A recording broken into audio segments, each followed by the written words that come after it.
Respuestas del test de simulación. Hombre de 68 años de edad con antecedente de tabaquismo crónico e hipertensión arterial, en tratamiento con enalapril 10 miligramos cada 12 horas e hidroclorotiazida 12,5 miligramos al día. Asiste a su control periódico de control cardiovascular.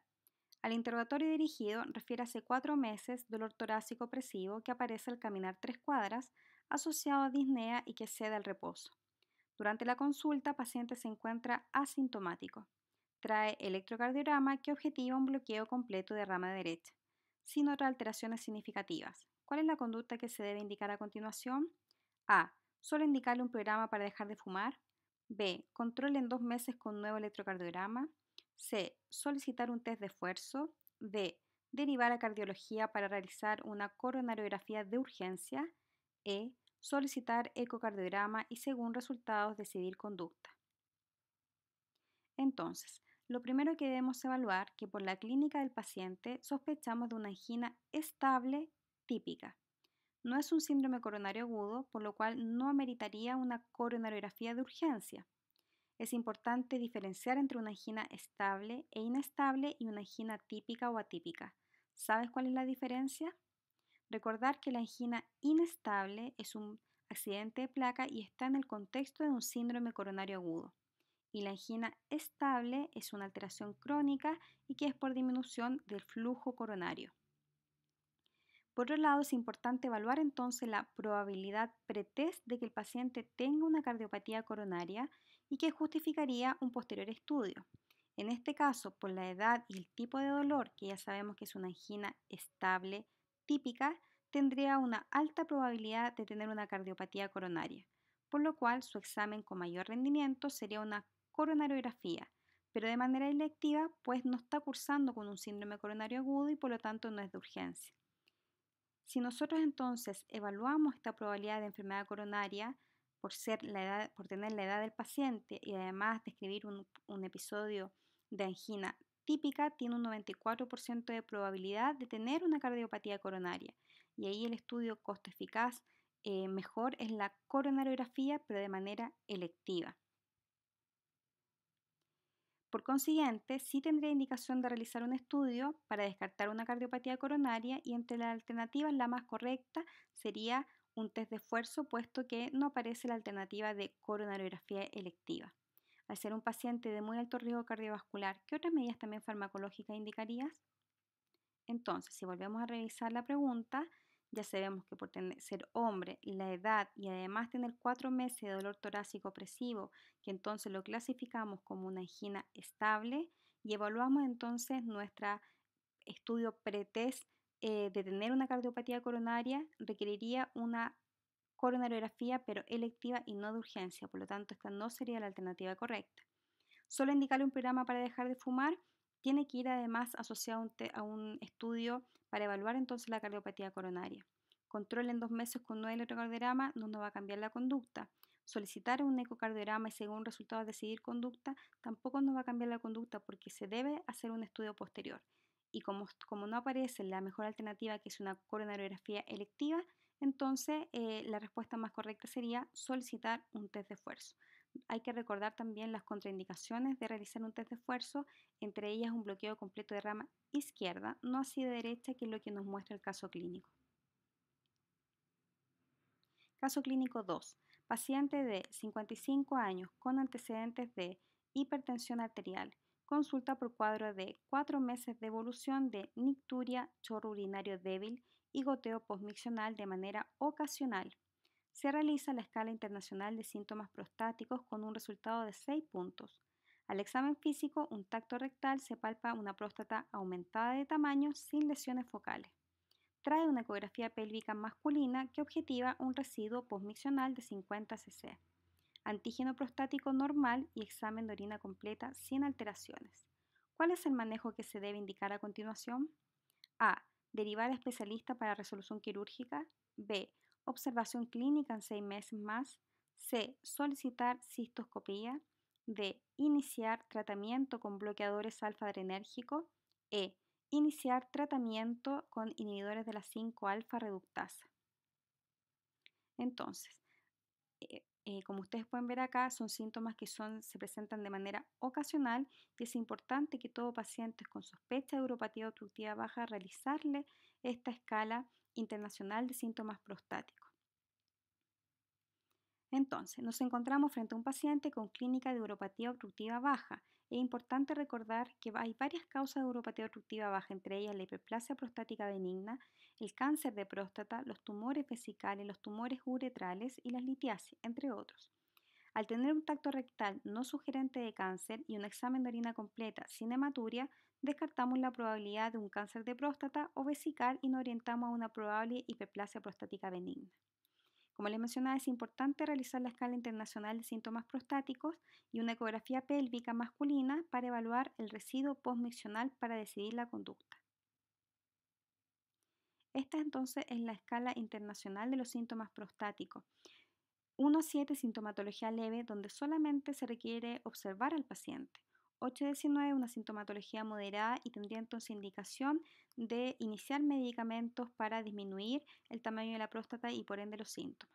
Y 20 a 35 es una sintomatología grave que también entonces requiere tratamiento médico.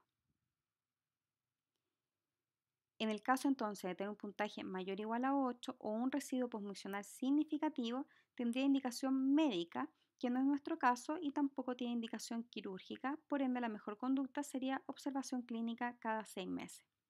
Importante recordar entonces también cuáles son las indicaciones de tratamiento quirúrgico de una uropatía obstructiva baja. ¿Sabes cuáles son estas indicaciones? Por último, recordar las patologías GES que incluyen la esfera de urología. Entre ellas tenemos el cáncer vesical de 15 años y más. Los factores de riesgo para el cáncer vesical, hombres, fumadores, expuestos a anilinas, tinturas textiles, arsénicos, fundiciones, hematuria micro o macroscópica y síntomas irritativos vesicales que se pueden confundir entonces con una ITU o con una uropatía obstructiva baja. Es importante mencionar que si uno sospecha un cáncer vesical, si bien es auge o es una garantía explícita de salud, no crea garantía hasta que sea evaluado por el especialista. Por lo tanto, cuando nosotros lo derivemos, no tenemos un tiempo que cumplir para que se evalúe por el especialista. Y es importante derivarlo siempre con el examen de orina completa, un antígeno prostático específico y siempre el tacto rectal. Lo mismo sucede con el cáncer de próstata en personas de 15 años y más y con el tratamiento médico y quirúrgico de la hiperplasia benigna de próstata. Todas crean garantía una vez que sea evaluado por el especialista. Por lo tanto, nosotros al realizar la interconsulta pueden pasar meses, ojalá no años, a que sea evaluado por el especialista. El cáncer de próstata, entonces es importante hacer el screening con el antígeno prostático específico a todo hombre entre mayor a 40 a 50 años y o tengan síntomas prostáticos. Y es muy importante evaluar el tacto rectal, puesto que este me va a diferenciar si mi sospecha más bien es un cáncer de próstata o una hiperplasia prostática. Y el tratamiento de la hiperplasia prostática, recuerden que hay un tratamiento médico y un tratamiento quirúrgico. El tratamiento médico es para pacientes con síntomas moderadas, eso incluye la puntuación internacional de síntomas prostáticos entre 8 y 19. Y el tratamiento quirúrgico es cuando hay una retención urinaria aguda repetida, una retención crónica, hematuria macroscópica, cálculos vesicales, infecciones urinarias recurrentes, una insuficiencia renal aguda o enfermedad renal crónica secundaria a una obstrucción urinaria a nivel prostático. Toda esta es importante entonces derivar con el antígeno prostático específico, un examen de orina completa, siempre el tacto rectal e idealmente una ecografía vésico-prostática para evaluar el residuo postmiccional. Por lo tanto, nuestra respuesta correcta en un paciente que tiene síntomas de uropatía obstructiva baja, pero que son leves y un tacto rectal que está normal y un residuo postmiccional que es bajo, entonces observación clínica en 6 meses más. No tiene indicación de resolución quirúrgica, no tiene sospecha de cáncer vesical y no tiene indicación de tratamiento médico. Caso clínico 3. Hombre de 80 años con antecedentes de hipertensión arterial y diabetes bien controlada. Consulta por cuadro de 4 meses de evolución de dolor lumbar que se irradia hacia ambas extremidades inferiores. El dolor le impide caminar más allá de 2 metros y se alivia al sentarse. Refiere además parestesias en ambas extremidades. No refiere otros síntomas como dolor nocturno, rigidez matinal o fiebre. Al examen físico tiene pulsos tibiales conservados con abolición bilateral de reflejo aquiliano. ¿Cuál es la causa más probable de su dolor? A. Una hernia del núcleo pulposo a nivel L5. B. Una enfermedad arterial oclusiva periférica. C. Una raquiestenosis degenerativa. D. Una polineuropatía diabética. E. Un síndrome de Cauda-Equina. Entonces, importante saber la edad, 80 años, tiene un dolor lumbar que se irradia hacia ambas extremidades inferiores y tiene una alteración a nivel de los reflejos. Por las características del dolor, su irradiación y la presencia de parestesia, estamos frente a un paciente con una lumbociática o con un dolor radicular. Recordar las causas de dolor radicular o lumbociática: tumores, fracturas, hernias del núcleo pulposo, infecciones, pero también acordarse de la espondilosis, que es la degeneración articular, o la espondilolistesis severa, que es el desplazamiento entre una vértebra y otra. Y en el adulto mayor, con presencia de lumbociática bilateral y que mejora al flexionar la columna, o sea, al sentarse, y empeora al ponerse de pie, lo más probable es que sea una raquiestenosis degenerativa. Por ahora no complicada con una caudequina, pues no presenta los síntomas clásicos de estas, como anestesia de silla a montar, alteraciones esfinterianas ni debilidad muscular importante. Si bien la hernia del núcleo pulposo es la causa más frecuente de una radiculopatía, clínicamente el dolor va por un dermatoma, o sea, no es bilateral, empeora al sentarse, a diferencia de la raquiestenosis, y empeora también con las maniobras de Valsalva.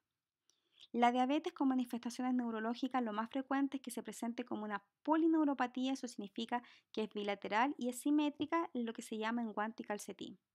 ¿Cuándo indicaría un estudio imaginológico frente a un lumbago o lumbociática?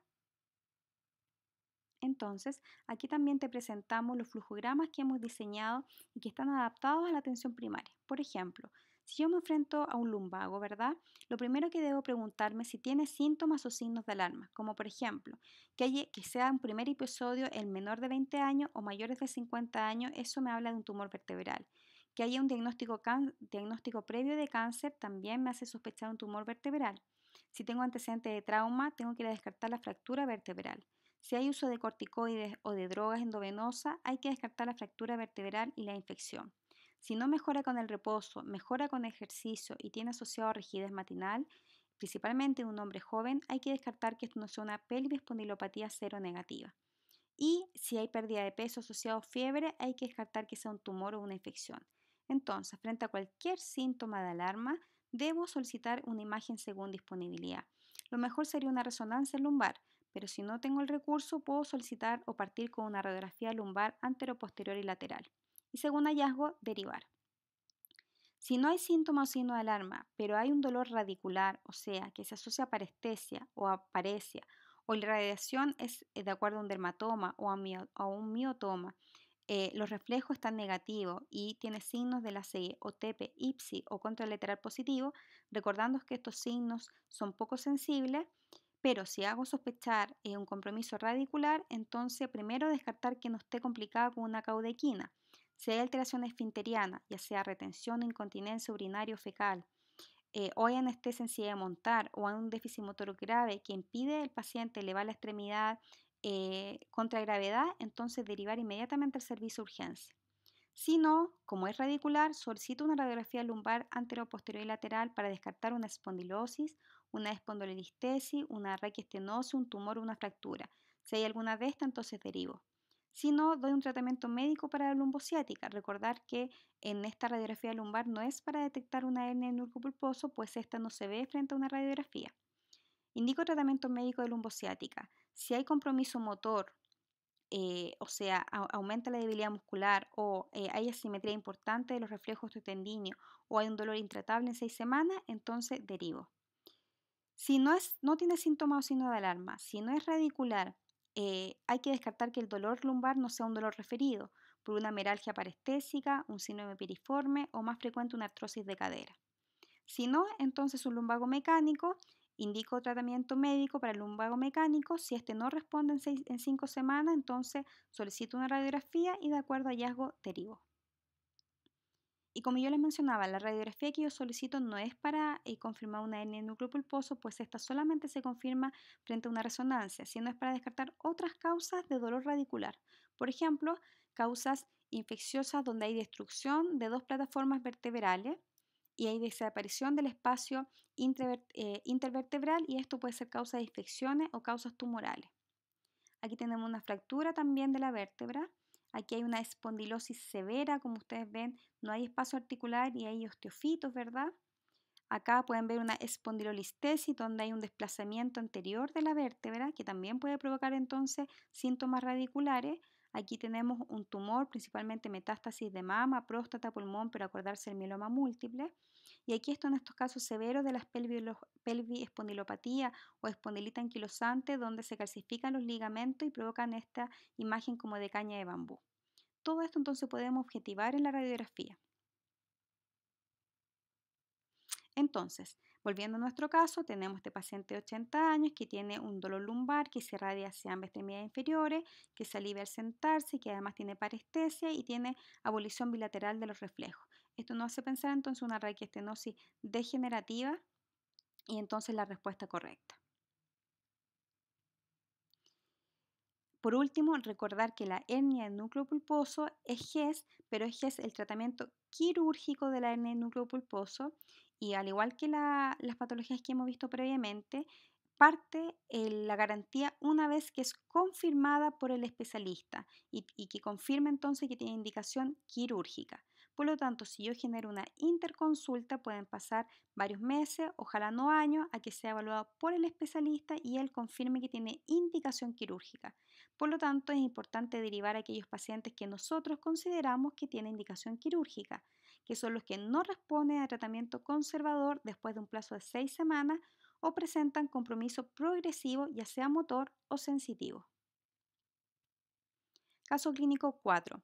Mujer de 40 años de edad con antecedentes de hipertensión arterial diagnosticada a los 26 años, en tratamiento actual con 4 medicamentos antihipertensivos, incluyendo un diurético. Al examen físico, presión 160-100, frecuencia cardíaca 80 latidos por minuto, examen cardiopulmonar sin alteraciones, sin edema de extremidades, pulso periférico simétricos. Como parte de su estudio se realizan exámenes que resultan un potasio de 3, un bicarbonato sérico de 30, una glicemia en ayuna de 108. ¿Cuál es la causa más probable de su hipertensión arterial? A. Síndrome de Cushing. B. Hipertensión renovascular. C. Feocromocitoma. D. Hipertensión arterial esencial. E. Hiperaldosteronismo primario. Entonces, primero tenemos a un paciente que tuvo un diagnóstico de hipertensión a los 26 años, o sea, debutó con hipertensión a temprana edad. Eso nos debe hacer sospechar una hipertensión más bien secundaria.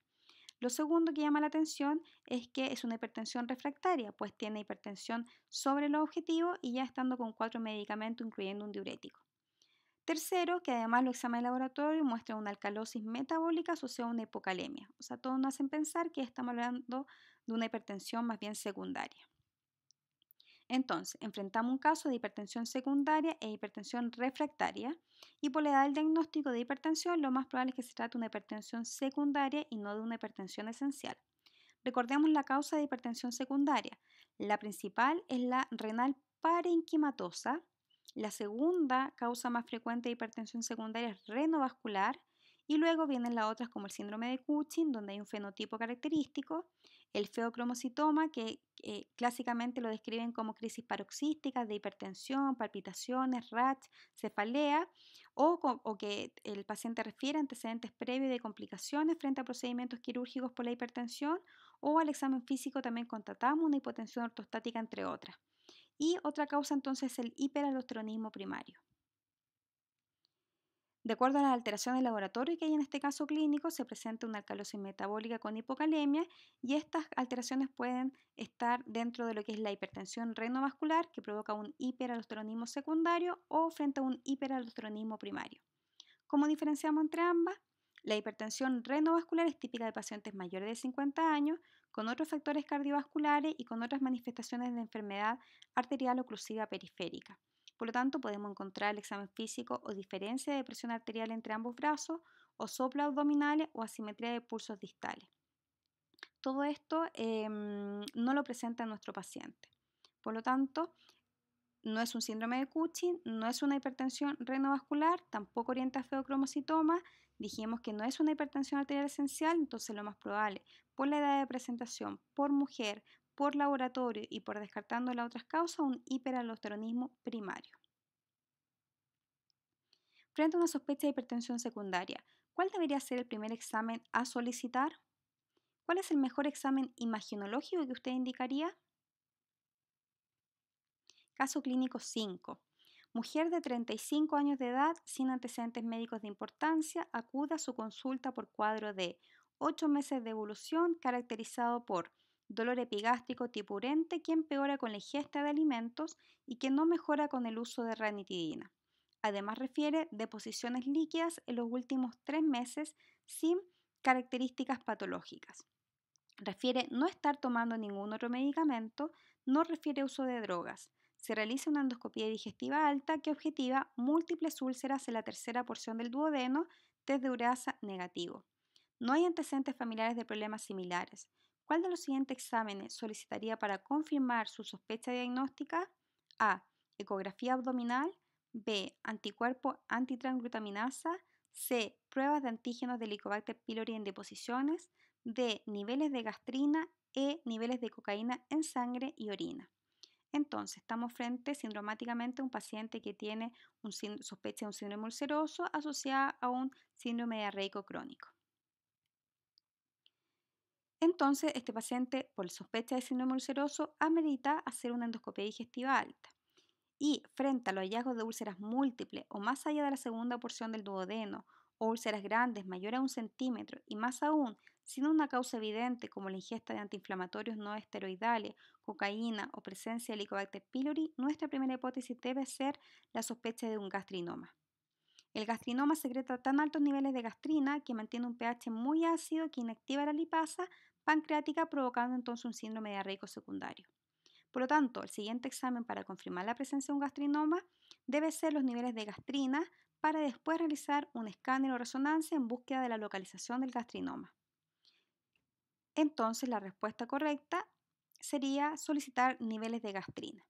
Ecografía abdominal no nos va a ayudar para buscar el gastrinoma en este caso que sospechamos. Los anticuerpos antitransglutaminasa es más bien para sospecha de enfermedad celíaca que no se asocia a estas úlceras. Prueba de antígeno de Helicobacter pylori en deposición. En general, el test de ureasa que se realiza en la endoscopia digestiva alta tiene buena sensibilidad y especificidad, por lo tanto, si salió negativo, no estaría indicado hacer más pruebas.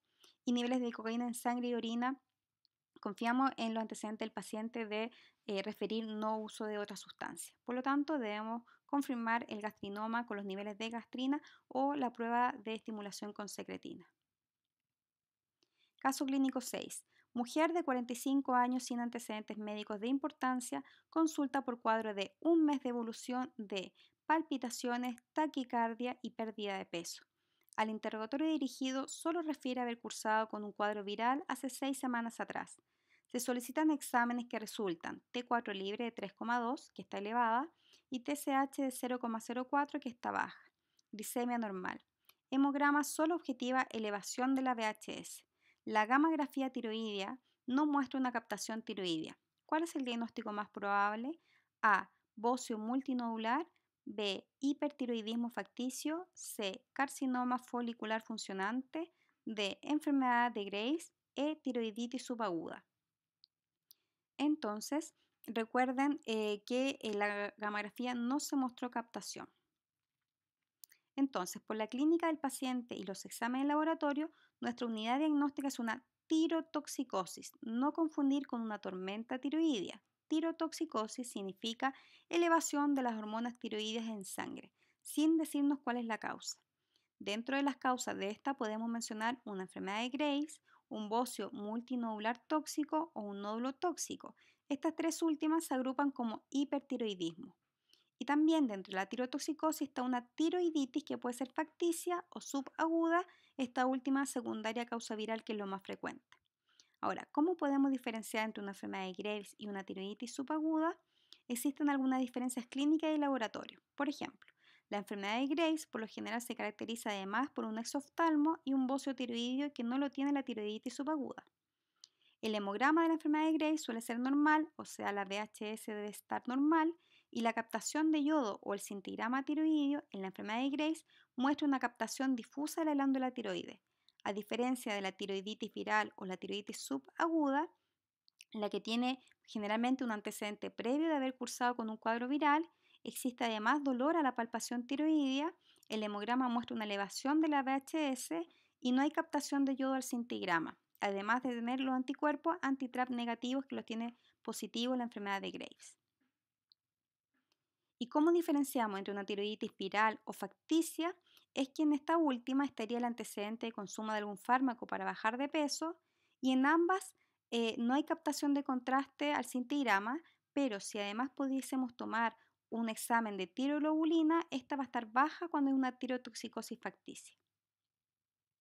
Entonces, en este paciente que tiene síntomas de tirotoxicosis con una T4 aumentada y una TSH baja y además tiene un VHS elevado y que la gammagrafía no muestra captación, entonces lo más probable es que sea una tiroiditis subaguda. El bocio multinodular va a captar al cintigrama, al igual que el carcinoma folicular y al igual que la enfermedad de Graves. Y entre el hipertiroidismo facticio y la tiroiditis subaguda no debería por qué elevarse el VHS en el caso de un hipertiroidismo facticio. Caso clínico número 7.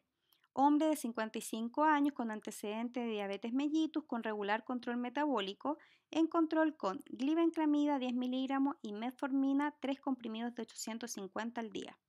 Acude a su consulta por cuadro de 5 días de evolución de dolor y aumento de temperatura local de extremidad inferior derecha. No refiere fiebre, vómitos ni escalofrío. Al examen físico se pesquisa un hemoglucotest de 400 y destaca una lesión de límites imprecisos con aumento de temperatura local y sensibilidad. Ante su sospecha diagnóstica, ¿cuál sería el mejor antibiótico a prescribir? A. Cloxacilina vía oral. B. Ciprofloxacino vía oral. C. Amoxicilina vía oral. D. Amoxicilina asociado a metronidazol oral. E. Amoxicilina con ácido clavulánico oral. Entonces, estamos frente a un paciente diabético que está cursando con un cuadro infeccioso. Ahora, hay que considerar que todo paciente diabético que cursa con un cuadro infeccioso, al ser un paciente inmunosuprimido, debemos considerar dos aspectos. Primero, que es un paciente de alto riesgo de complicarse, ya sea con una infección más grave como una osteomielitis o una bacteriemia. Y segundo, que todo paciente diabético e inmunosuprimido se debe considerar que toda infección es polimicrobiana. Es por ello que el antibiótico que indiquemos debe ser de amplio espectro, que cubra patógenos gram positivo, gram negativo y anaerobios. Por lo cual, el antibiótico de los mencionados, el más idóneo sería el amoxiclavulánico. Otros que son de igual de eficaces podría ser la amoxicilina con clindamicina. Por el contrario, el ciprofloxacino por sí solo tiene mala llegada a tejidos blandos y la cloxacilina solo actuaría sobre las bacterias gram positivas. ¿Qué otra medida hubieras indicado en relación con su control metabólico? Entonces, la respuesta correcta frente a un paciente diabético que está con un cuadro infeccioso, llámese celulitis, ericipelia, etc., es amoxicilina con ácido clavulánico oral. Caso clínico número 8. Mujer de 30 años con antecedentes de hipotiroidismo, consulta por cuadro de 4 meses de evolución de distensión abdominal frecuente asociado a eructos excesivos y un síndrome diarreico de 2 meses de evolución sin elementos patológicos. Al examen físico se constata paciente con leve palidez de mucosas, con buena hidratación, sin masas abdominales palpables ni otros hallazgos significativos. Se solicita examen de laboratorio que objetiva una anemia leve, microcítica hipocrómica. Se inicia tratamiento con sulfato ferroso a dosis completa, controlando con ferritina a los 2 meses sin respuesta persistiendo la anemia. ¿Qué examen solicitaría entre los que se mencionan para confirmar la causa de su cuadro clínico? A. Estetocrito para confirmar un síndrome de malabsorción. B. Colonoscopía para confirmar una colitis ulcerosa. C. Examen de lactasa para confirmar una insuficiencia pancreática. D. Una enteroscopía para buscar un sitio de sangrado digestivo causante de la anemia. E. Anticuerpo antitransglutaminasa para confirmar una posible enfermedad celíaca. Entonces, hay que considerar un paciente que sufre hipotiroidismo y recordar que el hipotiroidismo es una enfermedad autoinmune y por lo tanto la predispone a otras enfermedades autoinmunes y que cursa con un síndrome diarreico de 2 meses, por lo tanto tiene indicación de estudio y que tiene además una anemia microcítica hipocrómica. Entonces, sintomáticamente tiene un síndrome anémico en conjunto con un síndrome diarreico crónico. Es importante mencionar que toda anemia microcítica se debe estudiar antes de iniciar tratamiento terapéutico y en el caso de no tener un sangrado ginecológico evidente, se debe realizar una endoscopia digestiva alta en búsqueda de alguna lesión que esté sangrando.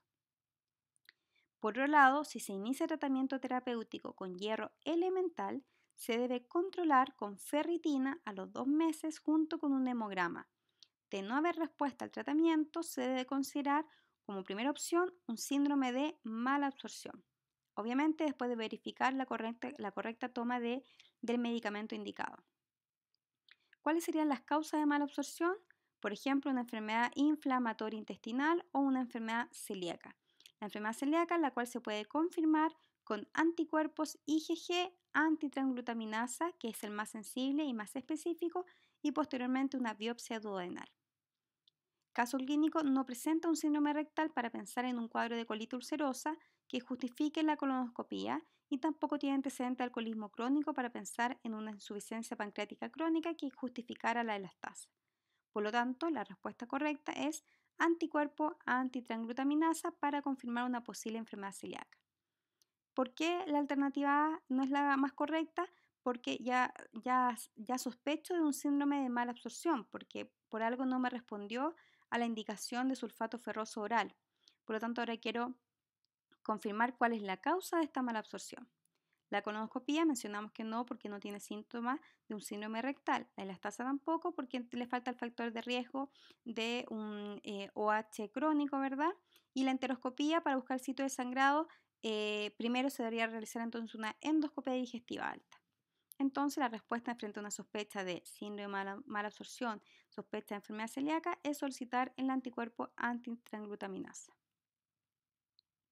Caso clínico 9, hombre de 50 años con antecedentes de diabetes mellitus con regular control metabólico, obesidad y consumo de alcohol de cuantía no precisada. Consulta por cuadro de una semana de evolución caracterizado por coloración amarilla de piel y mucosas, no refiere a colia ni coluria. Al examen físico destaca telangiectasias faciales, arañas vasculares, abdomen globoso con gran panículo adiposo. Se solicitan exámenes que objetivan bilirrubina 1,5, GOT 215, GPT 110, GGT 680, fosfatas alcalina 270, protrombina 40%, triglicéridos 600 y hemoglobina glicosilada 8,6. Una ecografía reveló un patrón hiperecogénico del hígado y signos de hipertensión portal. ¿Cuál es la causa más probable de su compromiso hepático? A. Una coledocolitiasis. B. Una hepatitis autoinmune. C. Un hígado graso no alcohólico. D. Una esteatohepatitis alcohólica. E. Una cirrosis biliar primaria. Entonces, aquí tenemos un paciente, ¿verdad?, que tiene un síndrome metabólico, pero además tiene un consumo de alcohol. Por otro lado, tiene al examen físico telangiectasia y arañas vasculares que también nos hacen pensar que ya tiene signos de un daño hepático crónico. Y en la ecografía se reveló un patrón hiperecogénico del hígado que puede ser secundario ya sea a este síndrome metabólico o al mismo consumo de alcohol. Entonces la clave van a ser en las transaminasas. Tengo una bili 1,5, pero tengo una fosfatasa alcalina que está normal, por lo tanto no es un patrón colestásico. Y fíjense que la GOT está en 215 y GPT 110, o sea, la GOT es el doble de la GPT. Y por otro lado, la clave es que el GGT está elevado, por lo tanto me marca un consumo activo también de alcohol. Y la fosfatasa normal, por lo tanto esto no es un síndrome colestásico. Por lo tanto, lo más probable es que esta alteración hepática sea más bien a una esteatopatitis alcohólica más que al síndrome metabólico propiamente tal. Entonces, como ya habíamos mencionado, este paciente ya tiene signos de daño hepático crónico. Tanto el hígado graso alcohólico como no alcohólico va a mostrar este hígado hiperecogénico y la clave es que la GOT-GPT es mayor a 2 veces y también la GGT está elevada. El resto de la alternativa da un patrón más bien colestásico, a excepción de la hepatita autoinmune que da más bien un patrón hepatocelular. Entonces, coledocolitiasis no es, porque no tiene un patrón colestásico. Hepatitis autoinmune no es, porque ahí se eleva más la GPT que la GOT y generalmente son valores mucho más altos. Hígado graso no alcohólico no es, porque acá hay claramente una GGT elevada y una GOT que es mayor 2 veces que la GPT. Y una cirrosis biliar primaria no es, porque este también da más bien un patrón colestásico que no lo tiene. Caso clínico 10. Paciente de 70 años con antecedentes de hipertensión arterial en tratamiento con nifedipino. Consulta por cuadro de 3 meses de evolución de decaimiento, somnolencia y sensación de hormigueo de extremidad superior derecha. Al examen físico se objetiva una palidez mucocutánea. Examen cardiopulmonar sin alteraciones. No se palpan masas ni visceromegalia. Examen físico se objetiva, o los exámenes de laboratorio objetivan una creatinina de 1,2 normal, una hemoglobina de 9, una anemia con un volumen corpuscular medio 103, una anemia macrocítica, leucocitos 3.400, plaquetas 160.000 y una VHS de 30 y un LDH de 300. ¿Qué examen solicitaría a continuación para precisar el diagnóstico? A. Una biopsia de médula ósea. B. Una electroforesis de proteína. C. TSH T4 libre. D. Niveles de vitamina B12. E. Endoscopía digestiva alta. Entonces, tenemos un paciente adulto mayor con un síndrome anémico y síntomas neurológicos. El hemograma es primordial para diferenciar el tipo de anemia, que en este caso es macrocítica, asociada además a una visitopenia porque tiene anemia y porque tiene una leucopenia. Las causas de esta visitopenia en un adulto mayor puede ser una anemia perniciosa o un síndrome mielodisplásico. Por los síntomas neurológicos, lo más probable entonces se trate de una anemia perniciosa, por ende habría que solicitar los niveles de vitamina B12. Recordar que la anemia perniciosa está asociada a una gastritis atrófica, que es factor de riesgo posterior para un cáncer gástrico.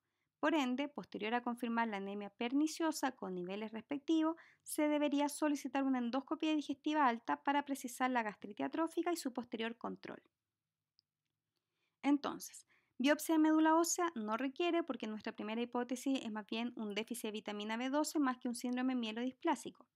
La electroforesis de proteínas se utiliza cuando yo sospecho un mieloma múltiple, pero en contra de esto va la VHS de 30, que es bajita en comparación con el mieloma, que generalmente son VHS sobre 90.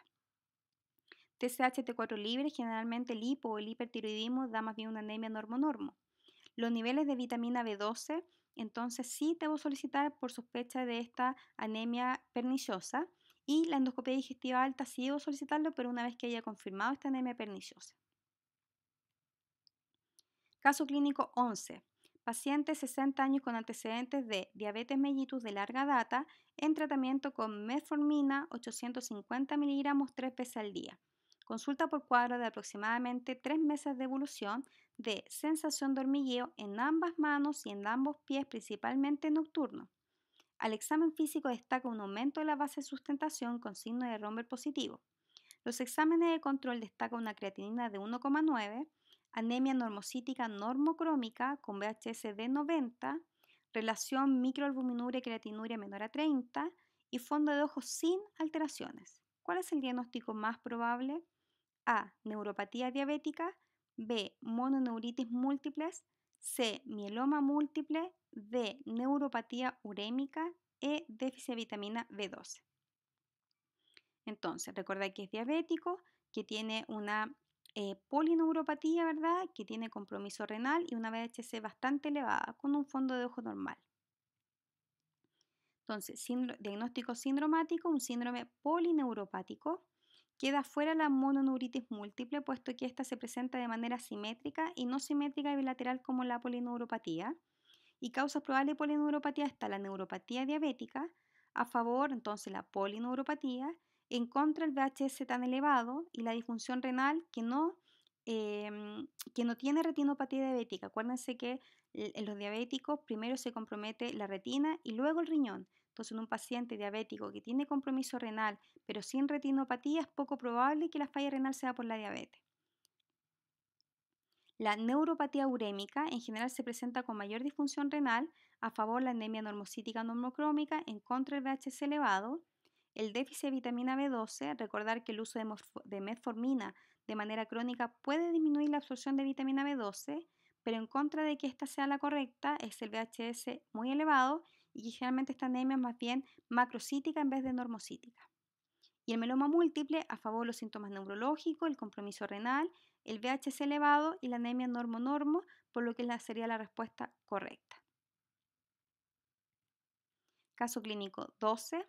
Mujer de 50 años sin antecedentes médicos de importancia, consulta por cuadro de 3 meses de evolución de dolor y rigidez matinal de ambas manos y muñecas de aproximadamente 45 minutos de duración.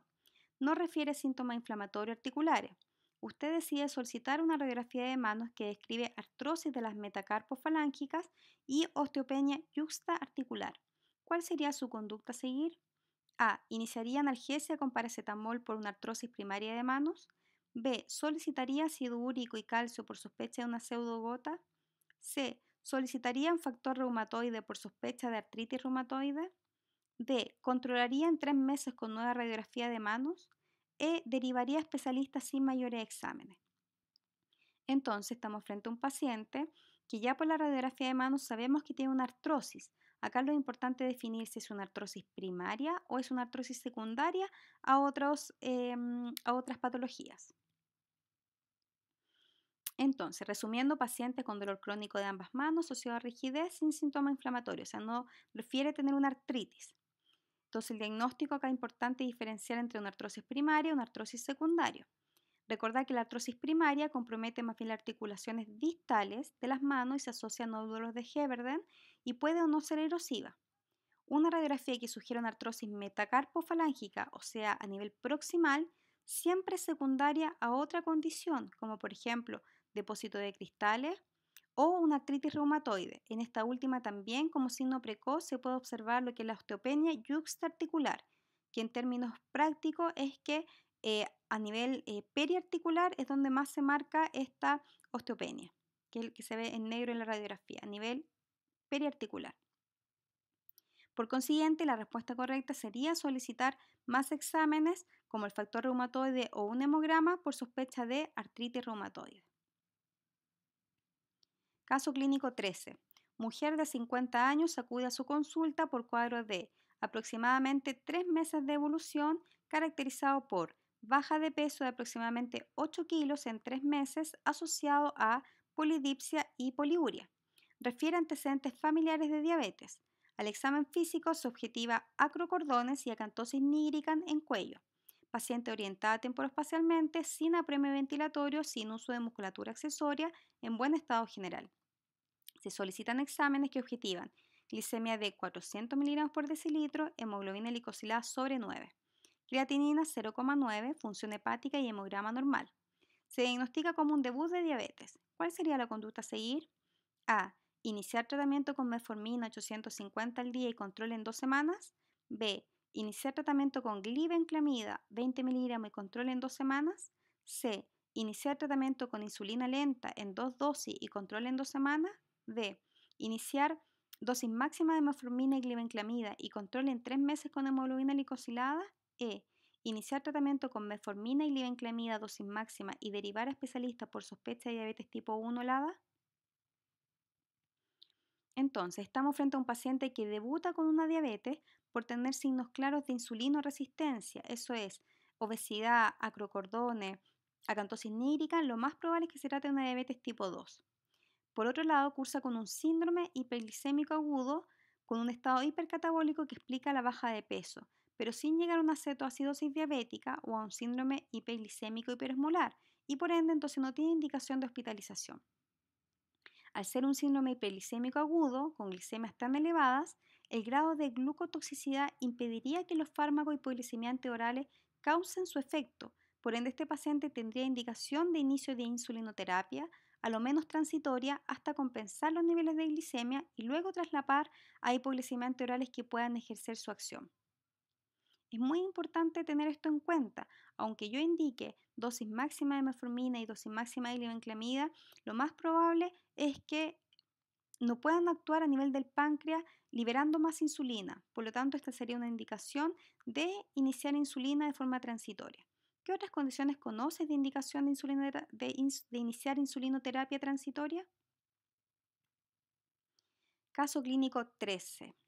Perdón, y entonces la respuesta correcta es iniciar tratamiento con insulina lenta en 2 dosis y control en 2 semanas. Una vez que la glicemia baje generalmente bajo 250, uno ahí entonces puede intentar iniciar hipoglicemiante, principalmente metformina, e ir bajando la insulina y luego de haberla suspendido, evaluar la necesidad de iniciar también con glibenclamida. Caso clínico 14.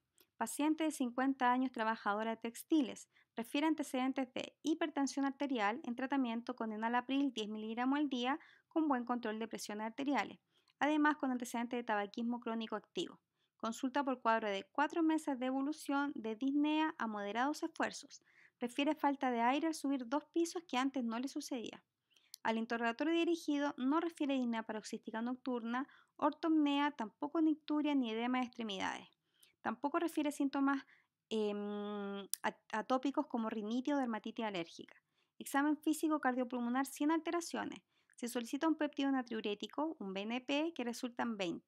Una espirometría que se muestra a continuación. ¿Cuál sería el diagnóstico más probable? A. Una limitación crónica del flujo aéreo obstructiva. B. Una limitación crónica del flujo aéreo restrictivo. C. Una enfermedad pulmonar obstructiva crónica. D. Una insuficiencia cardíaca. E. Un asma bronquial. Y aquí entonces nos muestra la espirometría que la vamos a analizar. Entonces, lo primero es que nos enfrentamos a un paciente con factores de riesgo tanto cardíaco, hipertensión arterial, como pulmonares, tabaquismo crónico y trabajadora textil, que presenta una disnea crónica que puede ser secundaria a un problema cardíaco, pulmonar o mixto. El tener el péptido natriurético normal tiene un alto valor predictivo negativo, por lo cual descartamos que la causa de su disnea sea cardiogénica. Por otro lado, la espirometría objetiva.